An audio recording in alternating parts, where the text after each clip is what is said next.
good evening ছাত্ৰ ছাত্ৰীসকল তোমালোকক মই আজি নতুন পাঠৰ আৰম্ভ কৰিম এইকেইদিন বিহুৰ কাৰণে বহাগ বিহুৰ কাৰণে মই অলপ দিব পৰা নাছিলো যেহেতু আমাৰ উৎসৱ বিহু হয় নহয় সেইকাৰণে সেই উৎসৱত লাগি থাকোতেই গ'ল এতিয়া এইকেইটা দিন মই দিব পৰা নাই দুখিত সেইকাৰণে আজি আকৌ আৰম্ভ কৰিবলৈ লৈছো এতিয়া আমি পাঠ নং 4 নম্বৰ পাঠলৈ আহিছো এতিয়া আগৰ পাঠকেইটাৰ প্ৰশ্ন উত্তৰ সহ তোমালোকক পাঠকেইটাৰ পঢ়ি শুনাইছিলো ভালকে হেখিনি লিখিছা নিশ্চয় পঢ়িবা হেখিনি ভালকে আৰু এতিয়া 4 নম্বৰ পাঠলৈ আহিছো হা এতিয়া ইয়াত এই পাঠটোৰ জৰিয়তে এখন নাটিকাৰ ওপৰত বনাইছে এই পাঠটো লিখিছে পাঠটো কিন্তু সেই পাঠটোৰ জৰিয়তে তোমালোকক কি বুজাবলৈ বিচাৰিছে জানানে গছগছনিয়ে আমাক কেনেকৈ উপকাৰ কৰে গছগছনি নহলে আমি জীয়াইটো থাকিব নোৱাৰো আমাৰ চৌপাশে গছগছনিয়ে আমাক কেনেকৈ সহায় কৰে গছগছনিৰ কাৰণে আমি কেনেকৈ জীয়াই থাকিব পাৰো সেইখিনিৰ ওপৰত এই পাঠটোৰ জৰিয়তে তোমালোকক বুজাবলৈ বিচাৰিছে নাটিকাৰ ৰূপে তোমালোকক বুজাবলৈ বিচাৰিছে এতিয়া চাই যাবা এতিয়া প্ৰথমৰ পেৰাগ্ৰাফটো চাই লওঁ প্ৰথম গোটেই পৃথিৱীখনেই আমাৰ ঘৰ এই পৃথিৱীৰ মাটি পানী বায়ু গছ গছনি জীৱ জন্তু আদি আমাৰ পৰিয়ালৰ অংগ পৰিয়ালটোৰ সকলো সদস্যৰ সুখ শান্তিৰ বাবে আমি আমাৰ চৌপাশৰ পৰিৱেশ সুন্দৰকৈ ৰাখিবই লাগিব পৰিৱেশ ৰক্ষাৰ বাবে গছ পুলি ৰোপণ হ'ল অন্যতম উপায় গছে জীৱকুলক আশ্ৰয় খাদ্য আদিকে ধৰি বিভিন্ন প্ৰকাৰে সহায় কৰে পাঠটিত গছ পুলি ৰোৱাটো এক উৎসৱ হিচাপে প্ৰতিপন্ন কৰিবলৈ প্ৰয়াস কৰা হৈছে এতিয়া উৎসৱ হিচাপে কেনেকৈ পালন কৰো আমি গছ পুলি ৰোপণটো সেই হিচাপে মানে এই নাটিকাখন লিখিছে তোমালোকে ভালকে নাটিকাখনৰ জৰিয়তে বুজিবলৈ চেষ্টা কৰিবা নিশ্চয় এতিয়া এইখিনি গছ পুলি ৰোপণে যে আমাক কিমান সহায় কৰে পৰিৱেশটো কিমান সুন্দৰ কৰি ৰাখে সেইখিনি বিষয়ে তোমালোকে ভালকে ইয়াত জানিবা এতিয়া পঢ়াটো চাই যাবা হা এইখিনি পঢ়ি দিম এতিয়া ঘোষকে কব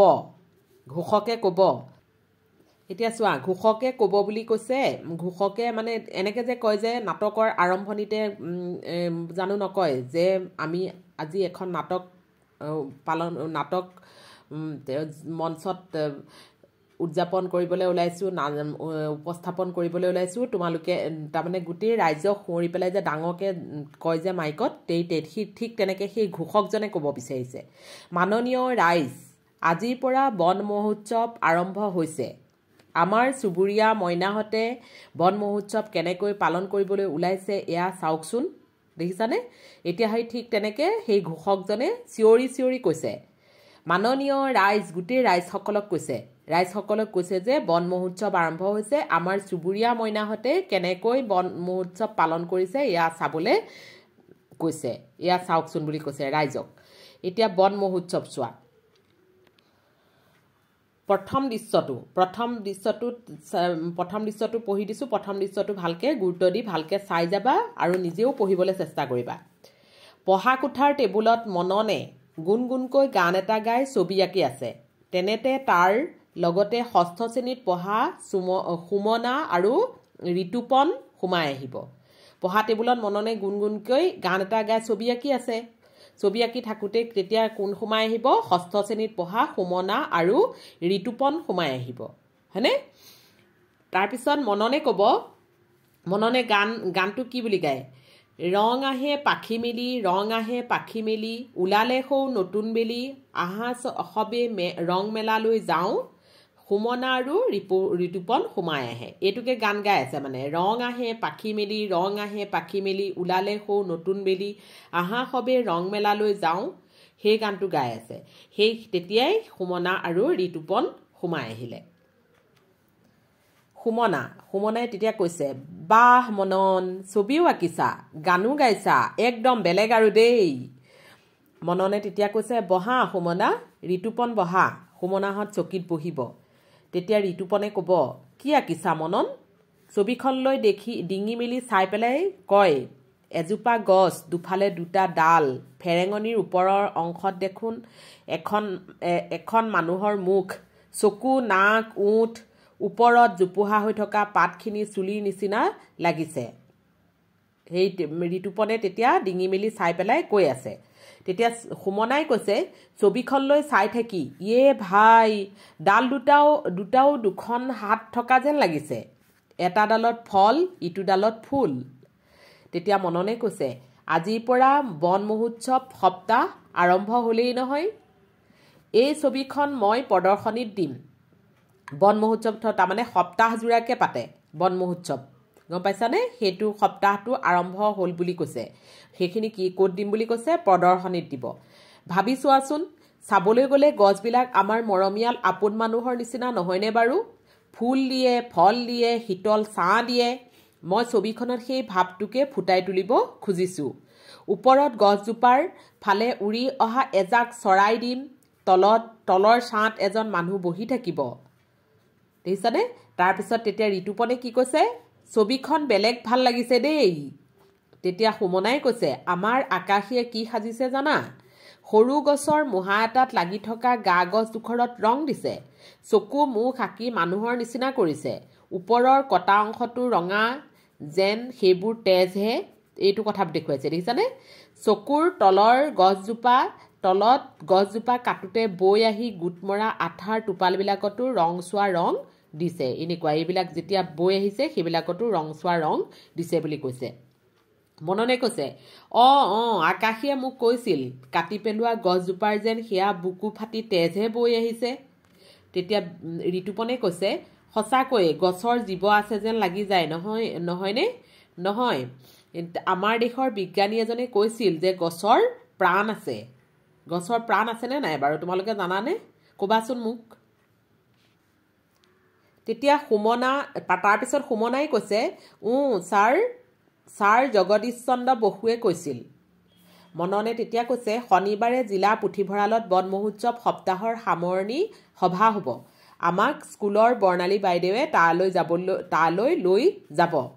তেতিয়া ঋতুপনে কৈছে মইতো যামেই আমাৰ মামুকণহঁতে মানে ক শ্ৰেণীৰ পৰা ল'ৰা ছোৱালীবিলাকে নাচি নাচি গান এটা গাবগৈ নহয় সুমনাই কৈছে তেতিয়া মাদলৰ সুৰত ধম ধমা ধম ধম ধমা ধম ধম ধমা ধম ধম সুমনা আৰু ঋতুপনে সুৰ লগাই গাব সেইটো সুৰ লগাই পেলাই গাইছে তেনেকৈ ঋতুপন যোগ সুমনা দুইজনে মানে একেলগে ফুলো দিব ফলো দিব আৰু দিব ছাঁ বেয়া বতাহ শোধন কৰি জোৰ পেলাব গা ধম ধমা ধম ধম ধমা ধম ধম ধমা ধম ধম তাৰপিছত তেতিয়া ঋতুপনাই ক'ব মোৰ জানা প্ৰতিযোগিতালৈ ৰচনাখন লিখি পঠোৱা হোৱাই নাই আজি দিব লাগিবই নহয় তেতিয়া সুমনাই কৈছে মই কালিয়েই শেষ কৰি বৰ্ণালী বাইদেউৰ হাতত দি আহিলোঁ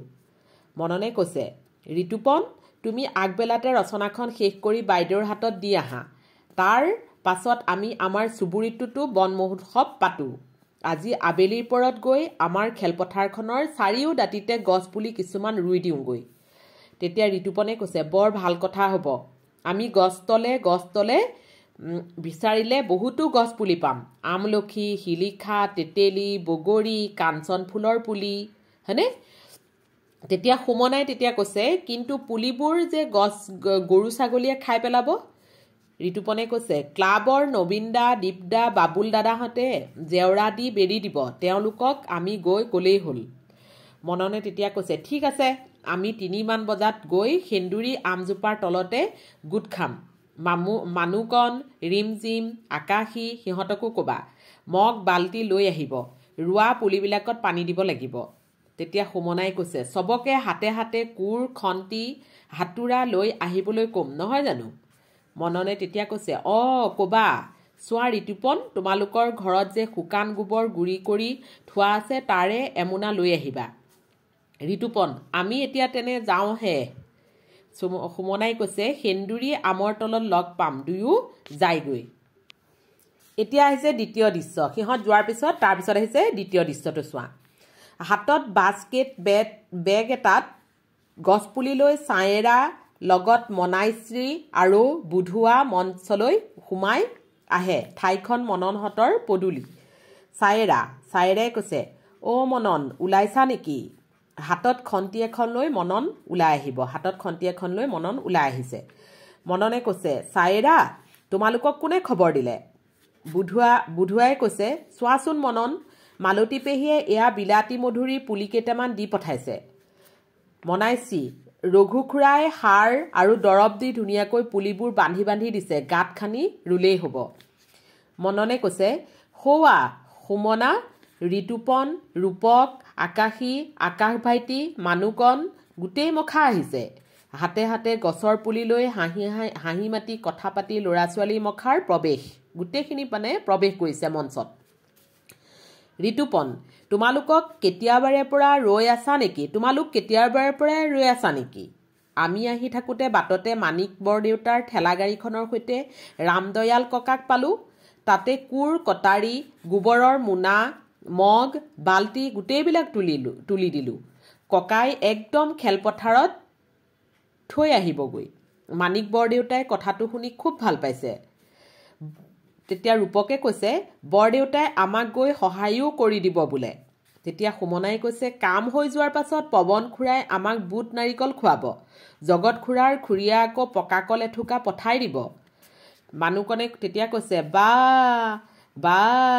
বুট নাৰিকল আৰু পকাকল কেনে মজা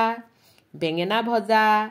মামু ভণ্টিয়ে স্ফূৰ্তিতে এপাক ঘূৰি দিয়ে তাৰমানে খুব ফূৰ্তি পাইছে সিহঁতে এইখিনি খুৱাব বুলি কোৱাৰ কাৰণে তেতিয়া মননে কৈছে আমি এতিয়া খেলপথাৰলৈকে যাওঁ বোলা চুকুমণি লক্ষী মনুবাহঁত আহি নাপালেহি দেখোন ঋতুপনে তেতিয়া কৈছে তেওঁলোক বাহিৰেই খেলপথাৰলৈ গৈছে সুমনা তেনে ভালেই হ'ল আহা আমি শাৰী পাতি সমদল কৰি যাওঁ সকলোৱে শাৰী পাতি থিয় হয় চায়েৰাই তেতিয়া কি কৈছে বৰ মজা লাগিছে দেই গান টান এটাও গাই যাব পৰা হ'লে ঋতুপনে তেতিয়া মই লগাই দিম তোমালোকে গাবা ঋতুপনে গান লগায় সকলোৱে গাই ওলাই যাব সকলোৱে গাই তেতিয়া ওলাই যায় মঞ্চত মানে তেনেকৈ বাহিৰলৈ ওলাই যায়গৈ মঞ্চৰ পৰা যাওঁ ওলাই সকলোটি ৰু গৈ বোলা গছৰ পুলি ধৰণিখন সেউজীয়া বুলেৰে বোলাওঁ ফুলক গছে গছে গুটি লাগক বিধে বিধে ৰঙে ৰখে ফুলে ফুলে পৃথিৱী সজাওঁ ল'ৰা ছোৱালীবিলাক ওলাই যোৱাৰ পিছত পদ পৰিব তাৰমানে সেই স্ক্ৰীনখন পৰি যাব কোনে লিখিছে কেশদা মহন্তই লিখিছে ভাল লাগিলে নাটকখন ন এতিয়া তোমালোকে এইখন ভালকৈ পঢ়িবা ভাল লাগিব পঢ়িবলৈ নাটিকাখনৰ মতে তোমালোকেও এবাৰ কৰি চাবাচোন তেনেকৈ স্কুলৰ ষ্টুডেণ্টখিনি গোটেইখিনি লগ হৈ পেলাই লগৰীয়া লগত লগ হৈ পেলাই নাটিকাখন কৰি চাবাচোন বহুত ভাল লাগিব এতিয়া নাট্যকাৰৰ পৰিচয়টো শুনা কোনে লিখিছিলে এইখন ৰচনা কৰিছিলে কোন নাট্যকাৰ কেশদা মহন্ত কোন আছিলে চোৱা তেওঁ কিমান চনত জন্ম হৈছিলে 1939 চনত জন্ম হৈছিলে 2018 খ্ৰীষ্টাব্দত মৃত্যু হৈছিলে এগৰাকী গৱেষক সমালোচক আৰু শিশু সাহিত্যিক তেওঁ ৰচনা কৰা কেইখনমান শিশু উপযোগী গ্ৰন্থ হ'ল মহাভাৰতৰ সাধু দুটামান কওঁ ৰঘুবংশৰ কথা ৰামায়ণৰ সাধু দুটামান কওঁ মৌ কুঁহৰ কৰ্মী প্ৰজা সেউজী ধৰণী ধুনীয়া আদি তেওঁ জগধাত্ৰী হৰমোহন দাস সাহিত্য বঁটা অসম সাহিত্য সভাৰ বাসন্তী বৰদলৈ সোঁৱৰণী বঁটা আৰু দুৰ্গাধৰ বৰকটকী সোঁৱৰণী বঁটা আদিৰে সন্মানিত হয় ইয়াৰ উপৰিও তেওঁ অসমীয়া ৰামায়ণী সাহিত্য কথাবস্তুৰ আতিগুৰি গ্ৰন্থৰ বাবে 2010 খ্ৰীষ্টাব্দত সাহিত্য একাডেমী বঁটা লাভ কৰে দেখিলা এতিয়া এই নাট্যকাৰৰ পৰিচয়টো পঢ়িবা তোমালোকে এতিয়া মই পিছত তোমালোকক এইটো এটা পাৰ্ট 1 হিচাপে এইটো পঢ়ি দিলোঁ এতিয়া পাঠভিত্তিক প্ৰশ্ন উত্তৰৰ পৰা ধৰি লৈ পেলাই গোটেইখিনি মই তোমালোকক কাইলৈ দি দিম হ'বনে এতিয়ালৈ সামৰিছোঁ বাই বাই